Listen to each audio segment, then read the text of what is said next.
So each person needs to choose what's right for them right now. You might be in a space where you could use some pushing and maybe a kick in the butt. Okay, great. Or could you use some nurturing, some self-care? Look at your nutrition, your physical exercise, your sleep, your relationships. Could you use some more nurturing?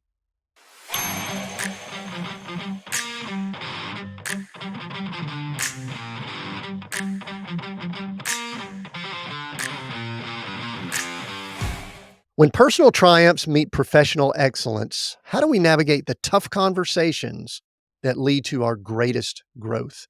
Welcome to Seek, Go, Create, where today's guest, David Wood, brings a wealth of experience from both his personal journey and his professional ascent to becoming a leading figure in the coaching industry. David is a former consulting actuary turned master coach who traded his Park Avenue job for the adventure of building the world's largest coaching business. David has climbed to the top of Google as the go-to for life coaching, impacting over 150,000 coaches and individuals across the globe. Despite personal adversities and professional challenges, he has emerged as a leader in transforming lives through the art of mastering tough conversations. David, welcome to Seek, Go, Create. Thanks, Tim. Appreciate it. I'm glad you're here. And let's start off with, if someone asks you what you do, what do you tell people? I gave you a great bio. I gave sort of a great bio there, but if someone asks you what you do, what do you tell them? You're just out and about. I help business owners to double their revenue, their time off, and their happiness. And how do people respond when you tell them that? What if they're not a business owner? What do they say? Ooh. Yeah, if they're not a business owner, they go, oh, cool. And if they are a business owner, their response is, tell me more. Usually they're curious. They're like, oh, because it's an unusual mix. I mean, everyone wants to start with more money generally. I find people come in who doesn't want more money. But if that's all they want, I usually suggest that they go and find someone else. There are plenty of people who'll help you with revenue alone. Due to my unique background, I cover business and the life aspects. So when you want a generalist who can help put all the pieces together, that's usually where I come in. So how did one, that was kind of one of the most fascinating things when I was just reading up on your background and all. How did one marry those two unique backgrounds? Because typically people that are good with numbers and the spreadsheets, the charts and all of those things, they aren't necessarily skilled in communication and leadership and things like that. This probably is a little bit of your background story and goes into your professional career, but how did those two start coming together for you? Was that you started that way, or has that been just part of No, your journey? no, it came in two stages. So the natural one for me, the first one was the left brain. I had a tragedy when I was 7 years old, and apparently one trauma response that people learn is to shut down feelings. Now, the upside might have been that I developed a lot of left brain capacity and I came top of my school. I got paid to go to college, and then I landed a really great job with a consulting firm, and then got transferred to Park Avenue at the age of 23 to consult to Ford and Sony Music and Chanel. That was the first half of my life, and I got really good at business, numbers, systems, and money. But fortunately, I wasn't happy, and someone spotted it and suggested I go into a personal growth program. And I nearly didn't do it because they all smiled way too much and they wore name tags. And I'm like, this is some cult hippie weird thing. And I'd always thought of self-help as weak-willed people who couldn't think for themselves.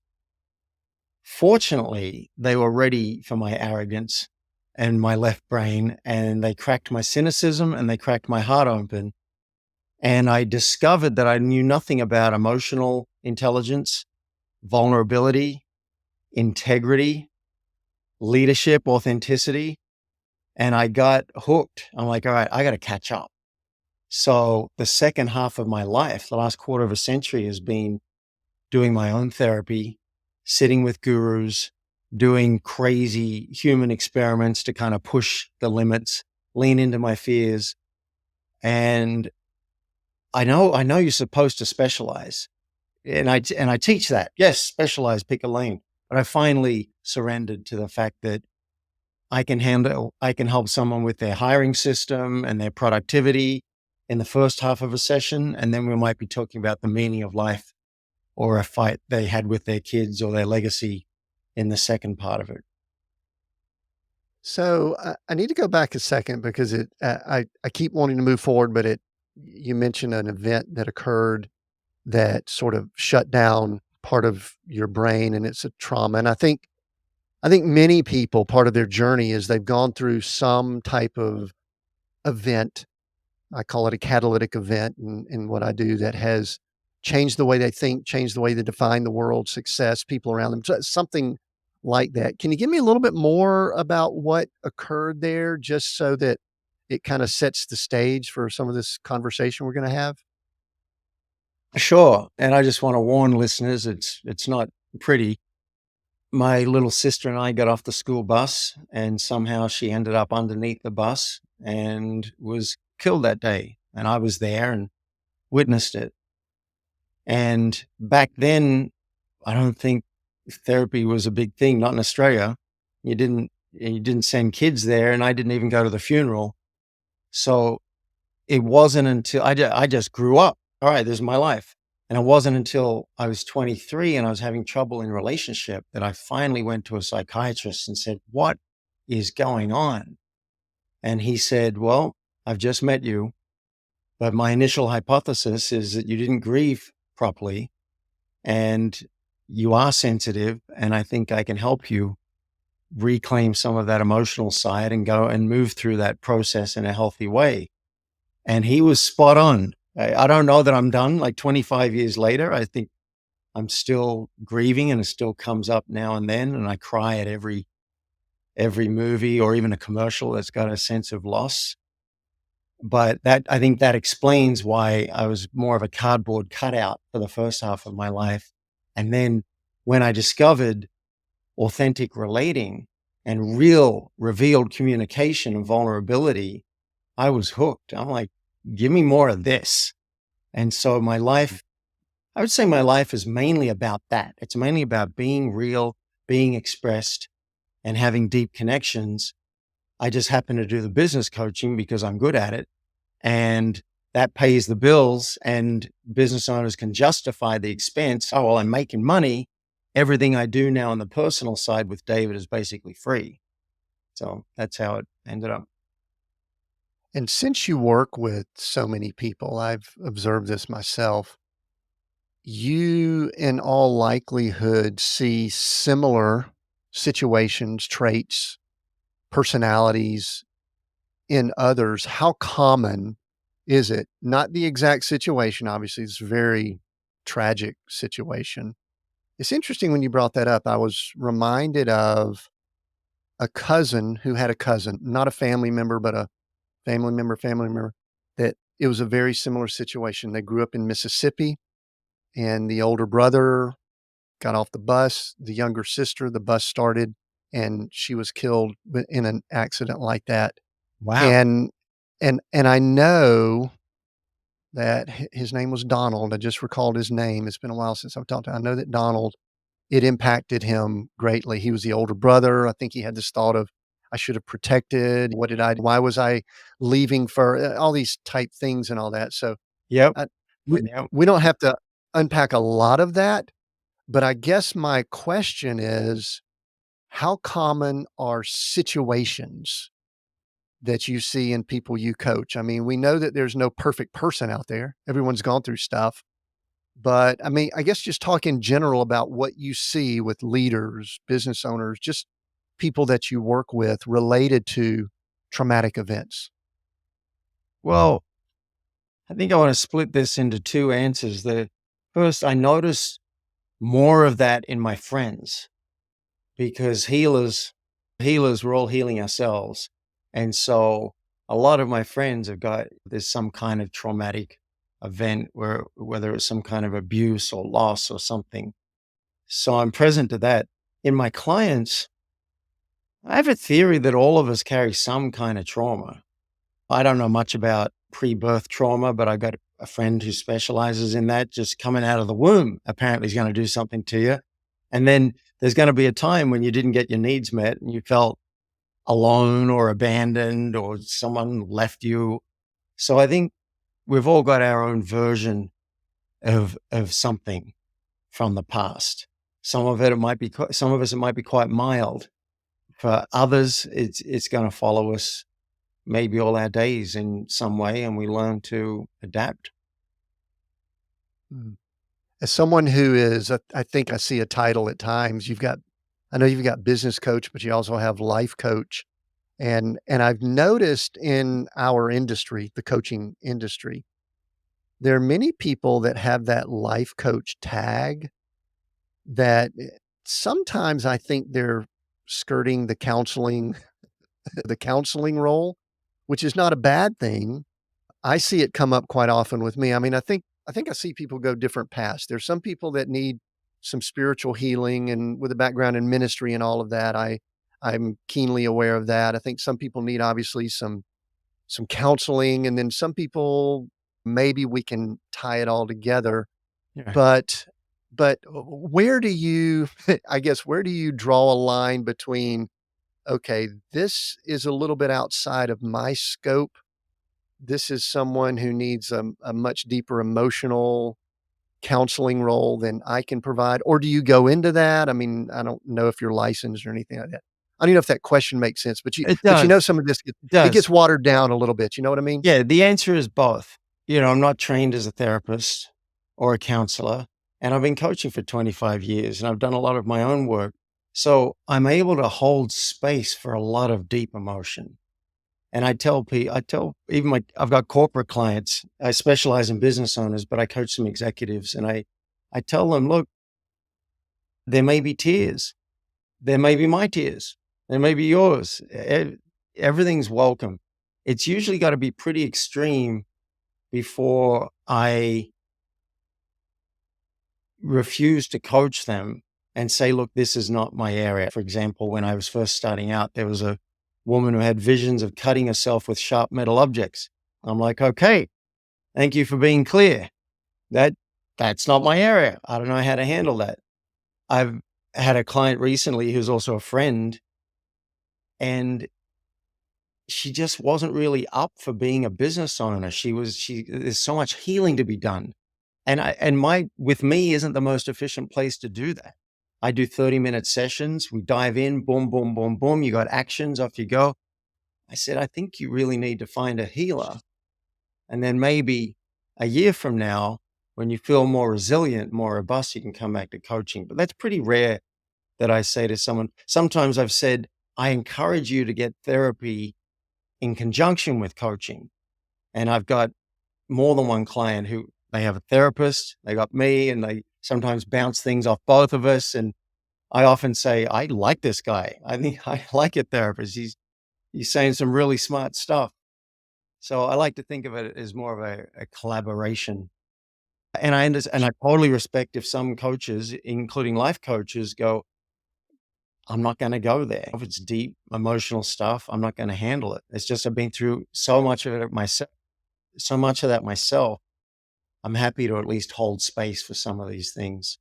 And if they need more support, great. Go and maybe put the coaching on pause and go and get some therapy. Or if your therapist is okay with it, we can work together. I do think I enjoy this coach role because what it does is it fosters some deeper communications than a lot of us have, and it allows for things like you just brought up. David, one thing I'm intrigued by, you brought up this word earlier, so I wanna kinda circle back to it, and that's you've realized that in a world that everyone is told to niche down, be specific, be very unique, that you're more of a generalist. I have felt the same way, and I sometimes wrestle with that. I think you said you've come to terms with it, but talk a little bit about that journey. I think I saw somewhere, have you done I mean, you've done some acting, Mm. You've done some things in Hollywood and all that. Give just a little bit of background to show whatever you'd like that, yeah, you've got a generalist heart and it keeps leading you in places that a lot of us would go, ooh, that's kind of different. Ooh, that's unique. Boy, David, you're going all over the place. Give some examples. Well, the generalist heart, I think, comes from all the business background and then all the emotional work and the self growth and the quest that I've been on. I think that's why. But a psychiatrist told me I'm counterphobic. And I hadn't heard that word before. But as soon as he said it, I started looking and it was like, yeah, I'm afraid of abandonment. So I've experimented with open relationships and polyamory. It took me a few years to realize I'm scared of heights. I mean, yeah, you put me up 2,000 feet above the ground, hanging from a paraglider. I'm terrified. But it just didn't occur to me for what until he said that. Oh yeah, I'm scared of heights, and so I fly. I'm scared of, well, crowds, really. So getting on stage is an edge for me, and acting. Oh my God, I don't mind so much being in front of the camera because if you mess it up, okay, the director might be annoyed, and maybe you don't get another gig, and there might be something riding on it, particularly if it's $1 million budget for a 30-second commercial. But you can do it again. But you walk out on stage in front of an audience to do a play or even a scene from a play, an acting class in a professional theater.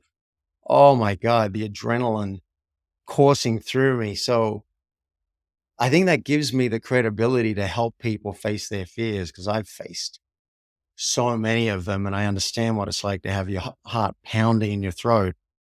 I went and played guitar and sang in pubs and I have a pretty bad singing voice.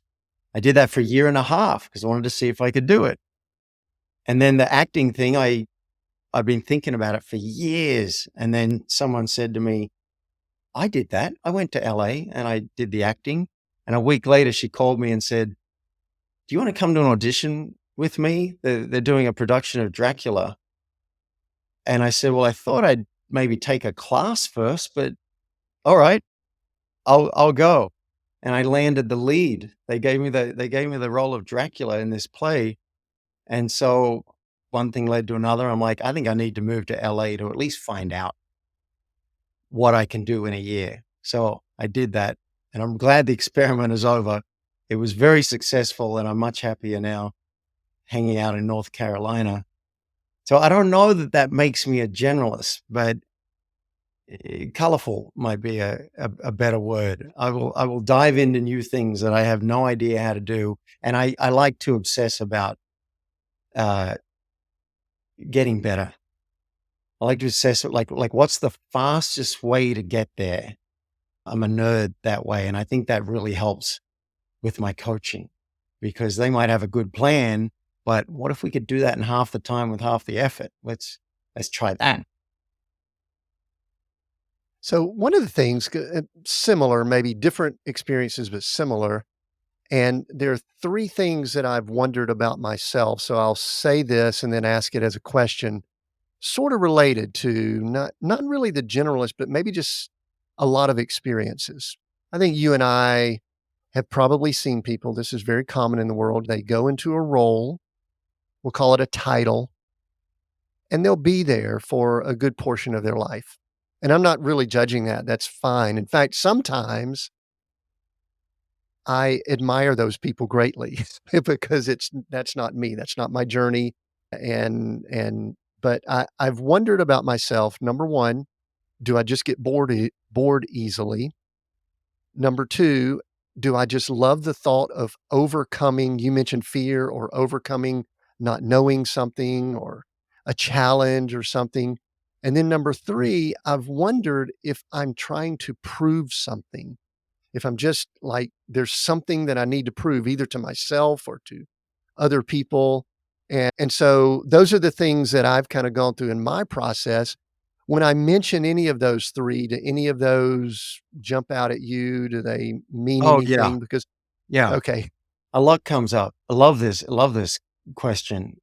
I used to look down on and maybe I still have judgments about it, but I used to look down on people who weren't doing big things. I'd call a friend from high school and say, "Hey, what's new?" "Oh, nothing. Same old, the last 10 years." And I didn't understand that.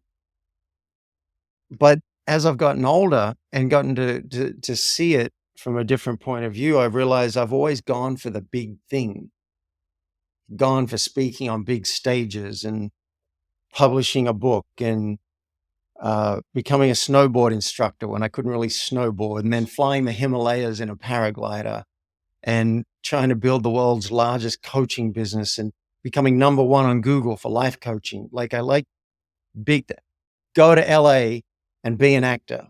And my friends love it. They're like, man, can't wait to see the next chapter. But Byron Katie is a teacher I follow and love dearly. And I quote her often. And one of the things she said is she speaks about ordinary angels.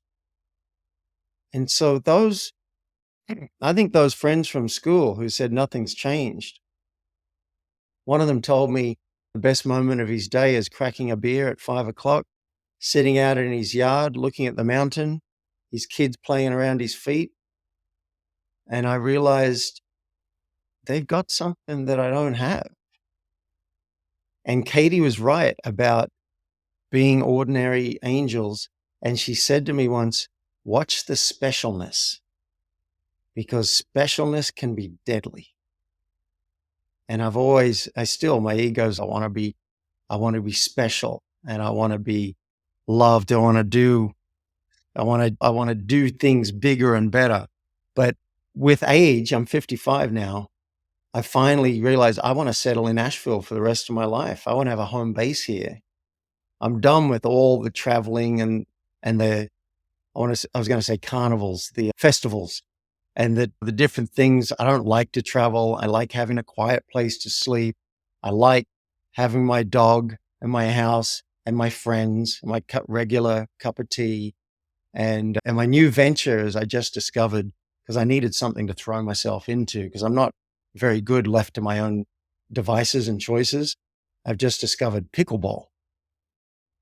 And until 2.5 months ago, I hadn't even seen a game on TV, and I thought it was like T-ball. And to be honest, I'm not even sure what T-ball is. So I finally discovered this, and now this is my latest. I'm training like 6 out of 7 days, and I love getting better, and I love getting out there and being with people, and I'm happy. Plus, I'm starting to host. This is new for me, is to host things, because I've been a bit of a hermit a lot. And now I host people at my house 3 times a month and just hosted my first public pickleball event. So that's fun. And I got this suspicion that the real joy comes in a lot of the smaller packages. The cool thing about this conversation is that I've gone through similar journeys, and that is I wanted in my circle, whatever that circle is, to be the one that was always pushing forward, the one that was always pushing, pulling, stretching, whatever words you want to use. Even so much so that I don't really watch TV. We keep a screensaver on our YouTube channel here, and a commercial will come on for Lazy Boy. And it'll show these people that are fighting for their rights to sit in their Lazy Boy chair. And I find myself with this irritation at this relaxation that people are having. And I really would rather not judge, but I do. But it's Yeah. fascinating. I do want to tell you, I started playing pickleball about a year and a half ago. Just left a place in Arizona where we were wintering, where they've got 32 pickleball courts. It's like a mecca. And Oh my God. pickleball is very cultish. Be very cautious. You probably have already seen it. It is very, very easy to be sucked into a life that it is 24/7 for people, but I Yeah. enjoy it. I'm 60 and it's great. It is a great sport for people I think of all ages, but it's social, it's competitive, but it's also something that almost anyone can do, which is kind of democratized. Is that the right word? Is that what you see? Well, I played I played mainly solo sports, like squash was my sport, kind of similar to racquetball. And I wouldn't have even found pickleball if there was a squash court in Nashville, but there is no squash court in Nashville. But I'm stunned by the availability, like 7 free courts and one website where everyone coordinates their social play, because that's what was missing for me. Say with tennis, I didn't know 4 to 8, 16 people that I could get together. And now with pickleball, you don't have to. There's one website worldwide where we go and coordinate. So I can just look at the map each day and go, oh, that's where it's on. All right, where am I going to get my fix today? And I like that there are 16, 20, 30 people all rotating in, and I'm starting to find people I actually like, because it's not where I normally source my friends, but there's some people with nice energy, and I'm already hooked. And my ego is fully at work because I want to see how fast.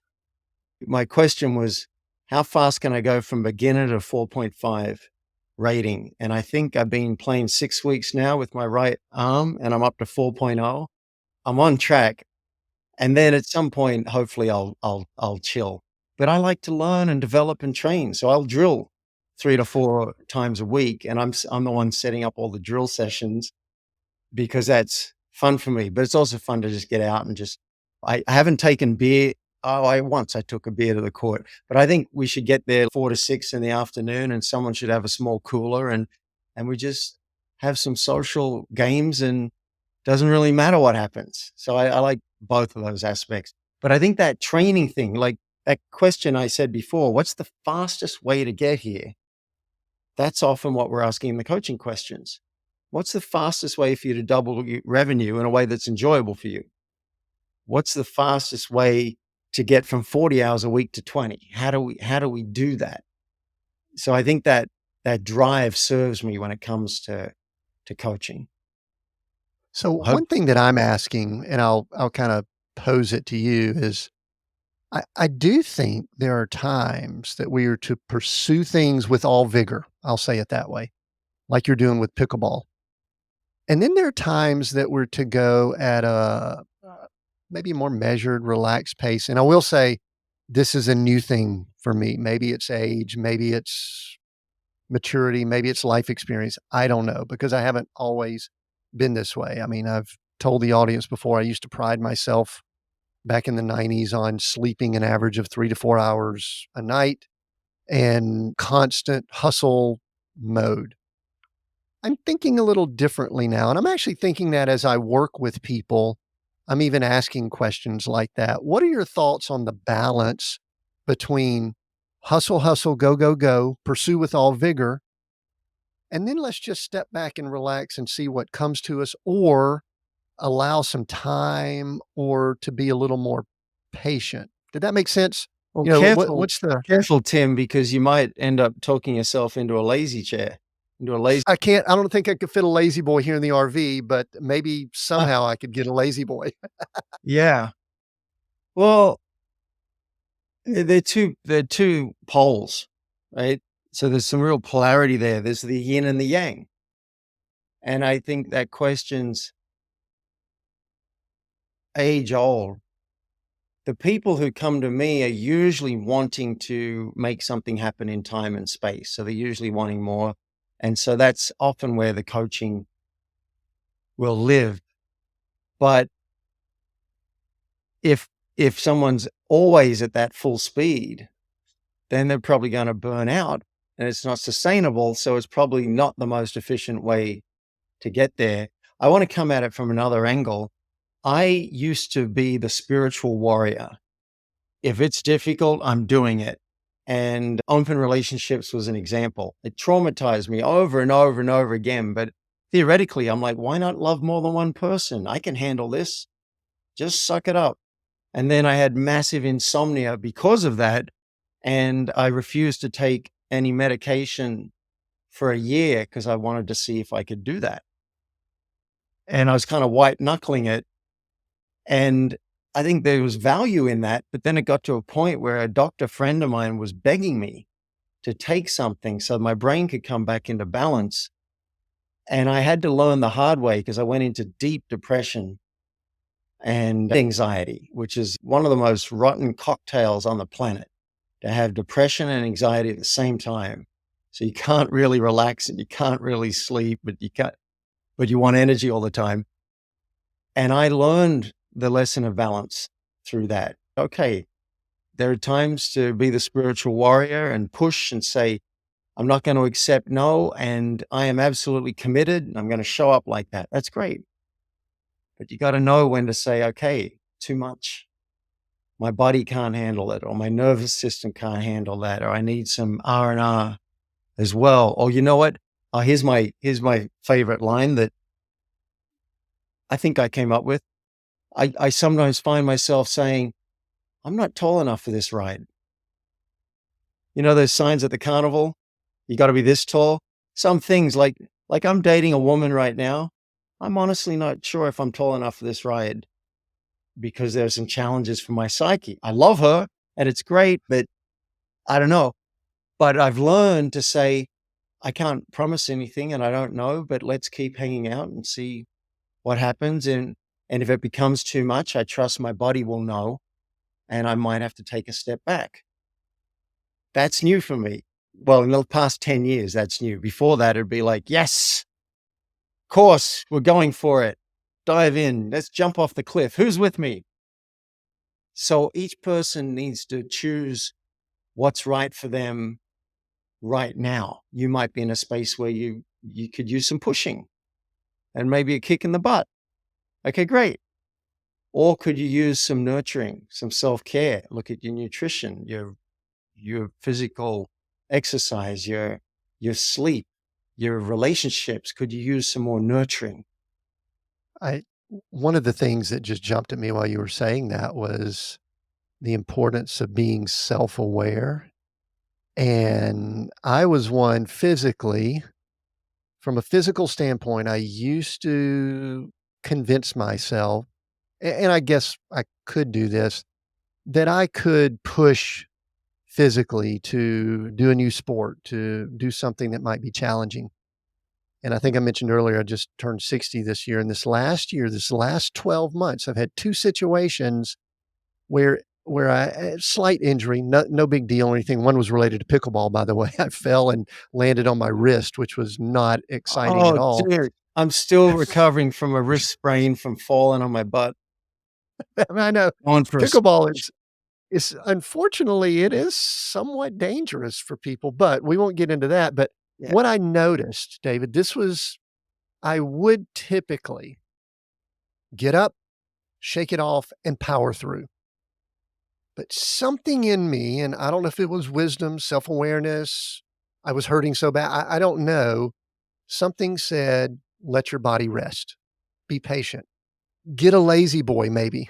I don't have one, but and rest. And you know what? Both times it took right at 6 weeks. I kept up with it. I monitored, I tracked it. I'm an engineer, so I've kinda got this left brain, right brain thing going too. I'm an industrial and systems engineer, so I'm, like, keeping up with, "Okay, what's my level of pain? Where am I at? What's going on now?" And so I got to the place where, okay, I feel like I'm healed, and they both took about 6 weeks, which I know that 10 years ago, 20 years ago, it would have been, 6 days, 60 minutes, something like that. How important in all of this that we're talking about, this goes back to, I think, EQ that you brought up earlier, is self-awareness. And I know as a coach, you and I would say that's why everybody needs a coach, but just talk general self-awareness, and then we might can go into why bringing someone in helps. But see, I think someone needs to be self-aware even to ask for a coach. I mean, they won't even make that leap. A lot of people are out there by themselves. So self-awareness, how important is that? It's such a difficult topic to speak about because I had a client say to me this week, he said, well, I'm conscious of that. I'm doing that. And I said, well, hang on. You're conscious of what you're conscious of, but you don't see what you don't see. So how do you know how do you know how aware you are when it comes to this? This was on the topic of checking in to see if people are still listening and still interested. And he said, oh yeah, I'm aware of it. And I'm thinking, I don't think you are, but you can't see your own limitations. If I said to you, hey, I know a course that's about $1,000 and 3 full long days, and it's probably going to increase your self-awareness by at least 20%. Some people say, that's a great deal. That's a great deal. I'm going to do it if they value that, which I think everyone should. But some people go, 3 full days, $1,000. I don't need that. But if I said, I'll give you $1,000 and take away 20% of your self-awareness, would you go for that? No one in their right mind would go for that. The things you finally learned about yourself, I do this is a limitation, I tend to talk too much, I'm arrogant. You got to know that stuff so that you can relate with people and spot your limitations. So I think it's crucial, but I don't really know how to have people value it and seek it. And I think coaching is one way to become more aware because you can get feedback. But if you're not listening or your ego, your self-defenses are so strong, you're not going to hear a bunch of it anyway. I personally, the strongest thing I've found to crack through people's defenses and help them see things they never saw about themselves is that course that I originally did back in 1996. I still send people to it, my family, my clients. It's called the Landmark Forum by Landmark Education. And they've dialed something in. Like the idea is that you pop and you see stuff you never saw before through all the interactions with all these other crazy people. But you may not see it in yourself, but you see it in someone else and go, that's me. That's what I do. Now, if you're not self-aware, think of a friend. Think of not even a friend. Think of an acquaintance who's kind of bumbling around through the world and has no idea that they get people offside, or they have no idea that they talk way too much, or they think they're super responsible and they're completely deluded. Well, we all have some of that, but you're not going to know it until you do. So are you going to invest time, money, energy into trying to learn more? I've been on this path since 96 when I did that course. I got hooked. And so I've gone and sat with teachers and done courses and done things to try and see what I wasn't seeing. And I've been doing that for 25 years. I know other people, it's their full-time job. They want to wake up. They want to be enlightened. I'm not that hardcore. I want to have fun playing pickleball and have fun with my friends. And it's more of I like hanging out with the people who are on that path now. And like I say, I'm not hardcore about it, but 3 times a month I have people at my house and we sit and do a process called circling, where you speak about what's real for you right now. Right now, I'm feeling nervous. Right now, I feel attracted to you and I don't want to say it. Right now, and we do that for an hour and a bit. And I don't consider that hardcore anymore. That's just life. That's just a lifestyle. But each time, ideally, I'm going to learn something about, I'll reveal something and people ask questions, and then it's kind of like therapy on steroids. I'm a big fan of self-awareness. I don't know. I wish I could get everybody in the world excited about doubling their self-awareness. Things would change pretty quickly if we could do that. I don't know yet how to do it. Yeah, you mentioned people that are hardcore, and I think I've observed, and I think I was this way at one point. I was somewhat addicted to, this is a general term, but self-improvement.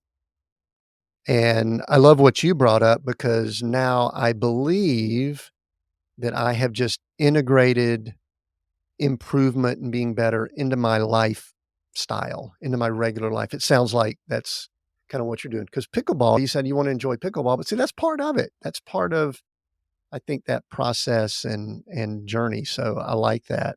One of the things that I think I've heard you use this word twice, and that's the word arrogant. You've kind of used it to describe a portion of yourself. And I have used that to describe myself also.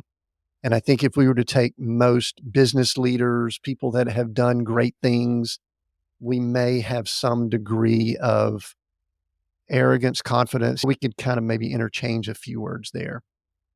But how does one discern, determine, be aware of the difference between healthy arrogance and unhealthy arrogance? Because I believe there's times in my life where it's been healthy. It got me to places that I would not have gotten to otherwise. And then there's times I think it blinded me to being self-aware about something I needed to be more aware of. So, any comments on that? I'm going to look up the definition of arrogance. Okay. And I'm flashing back now to 2007 when I sat with this guru, and he said all these things to me. And then he said, "But what's your arrogance?" And I said, "What do you mean? And what does that mean?" And he just said, "Look it up." So I'm looking it up. Arrogance is overbearing pride or haughtiness, attitude of superiority manifested in an overbearing manner or in presumptuous claims or assumptions. So you said healthy arrogance. I would maybe use the word confidence versus arrogance. So you can be confident, like, hey, yeah, I'm really good at this. Okay, that's fine. I don't think that's arrogant.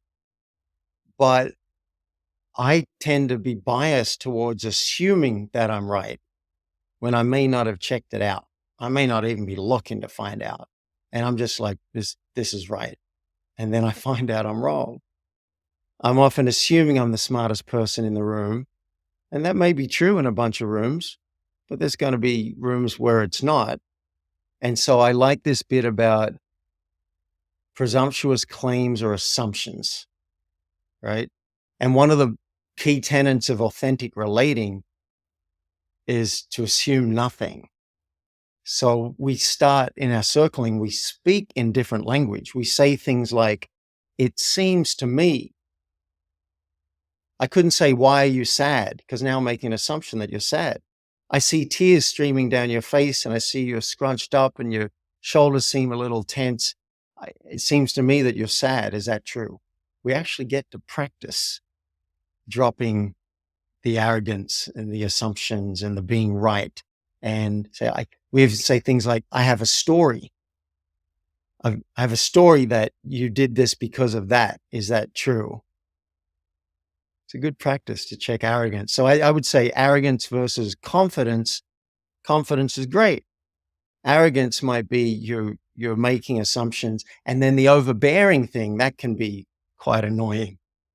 There's a pickleball guy who I'm told knows a lot about the game, but I can't stand him telling me what to do. There's a way he says it, like a school headmaster or something that just gets my back up. And he might be right. I don't want to hear it. It seems quite overbearing in the way it's done.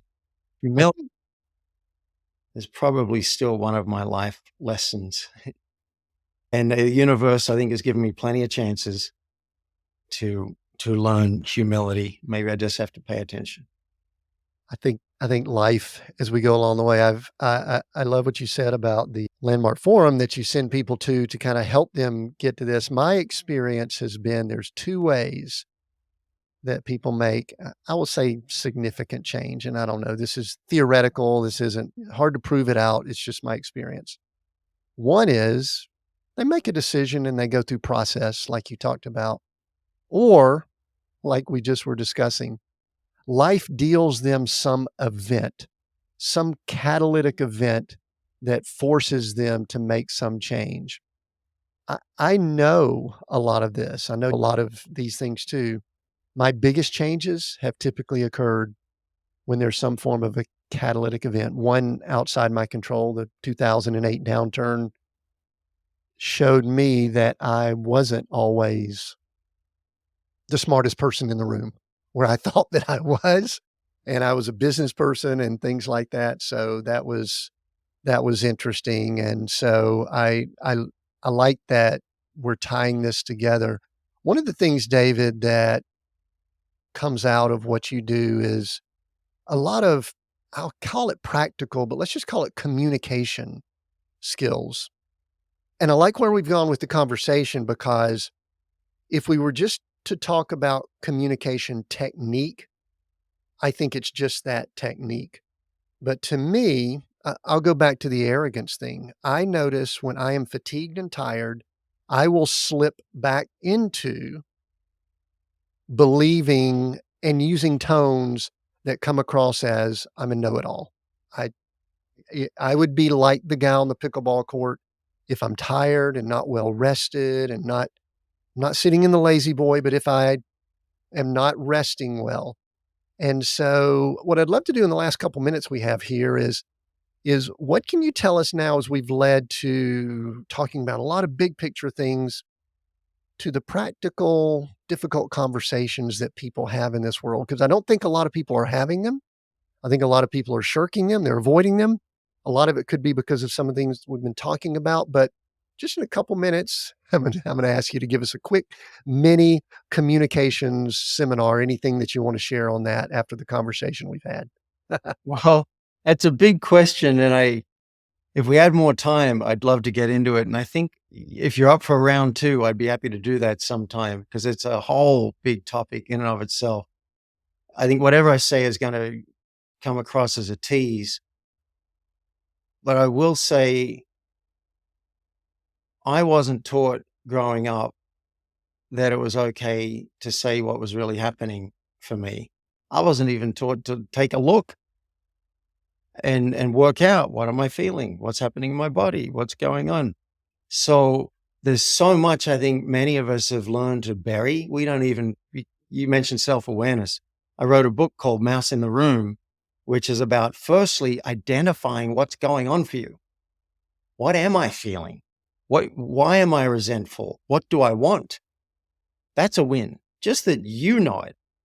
And then secondly, if we did know that, saying it to someone else can be quite scary. What if they have feelings? What if they leave us? What if there's some consequence? What if I have to deal with all this emotional red tape now? What if I step on a landmine because I'm not really trained in this? So I understand why, I think I understand. See, there's the arrogance. I think I understand why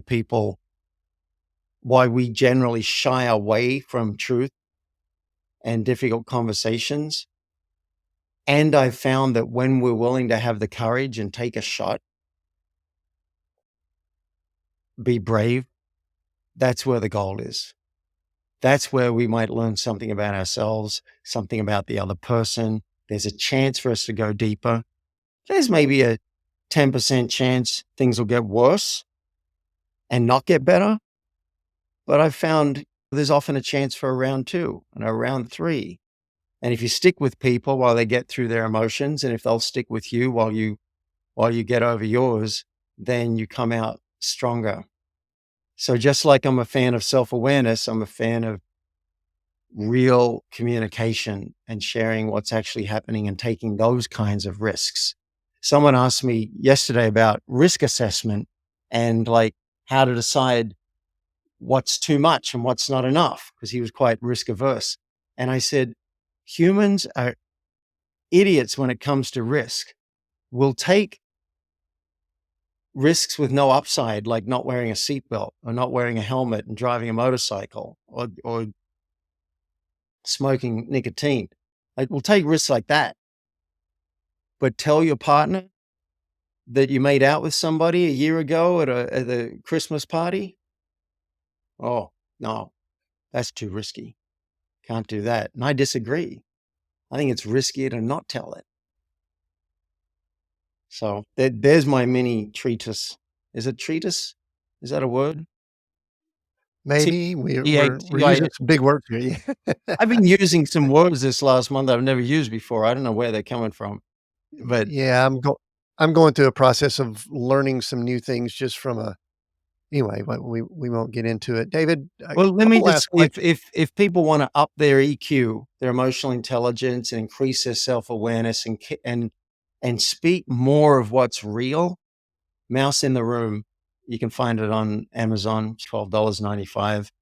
And I think particularly if you've got a partner or kids, it could be gold for everybody to read it. So you'll have a common language and go from here to up here in terms of authenticity.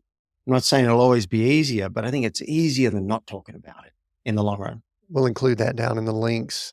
David, I was going to ask one of my last questions, but there's one more question I want to ask that when I get someone who has number one coach in the world on their bio, and I'm a coach, I consider there to be value in coaching. But what I'd love to ask is almost my last question is what is the value of coaching? What does coaching bring to the table for people? What are your thoughts on that? And then there's a couple things I want to ask before we wrap up.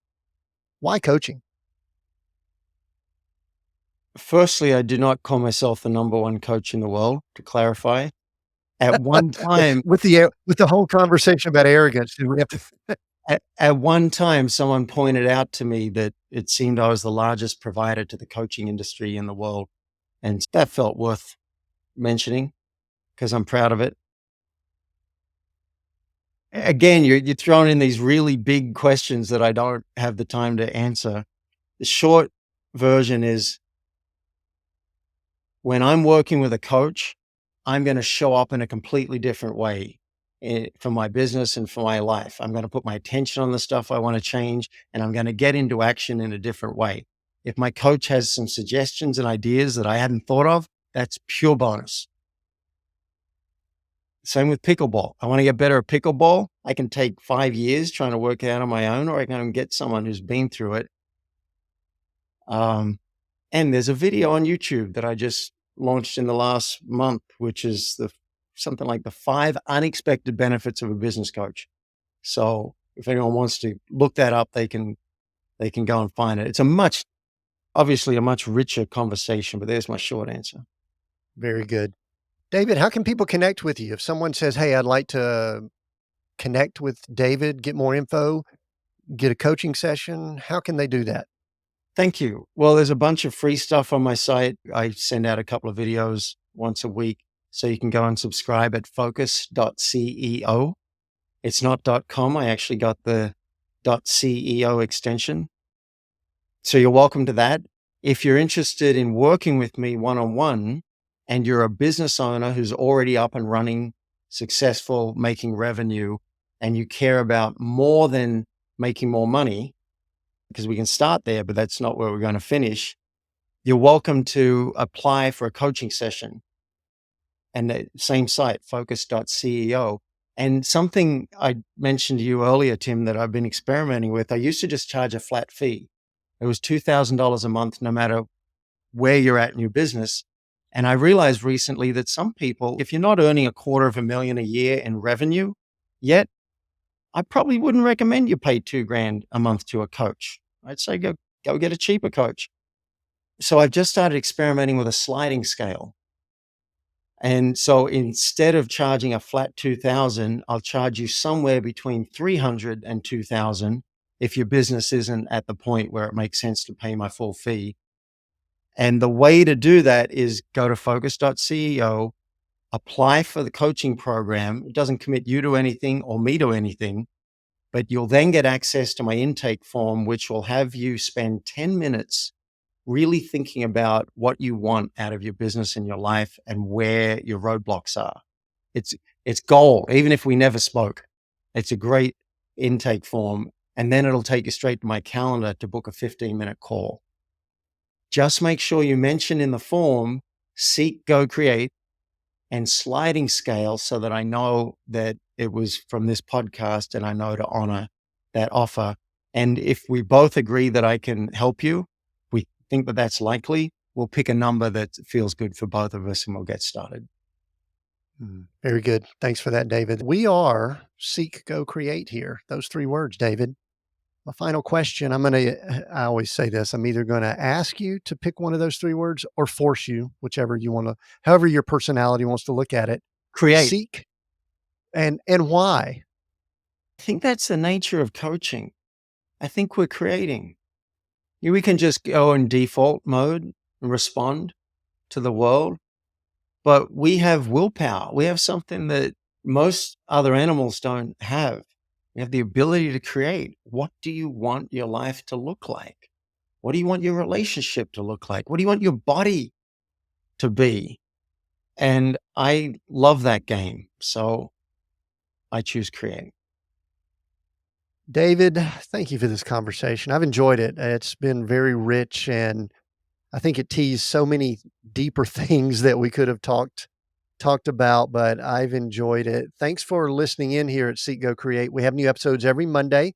We release on YouTube and all the podcast platforms. If you would like to support what we're doing here, I invite you to go to seekgocreate.com/support.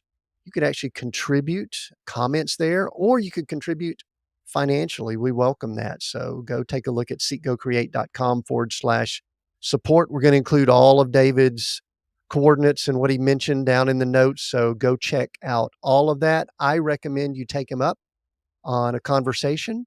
And to me, it seems healthy just to even go through his intake form just to get the thought process. I think that would be extremely healthy. So I appreciate David being here. Thanks for joining us. Until next time, continue being all that you are created to be.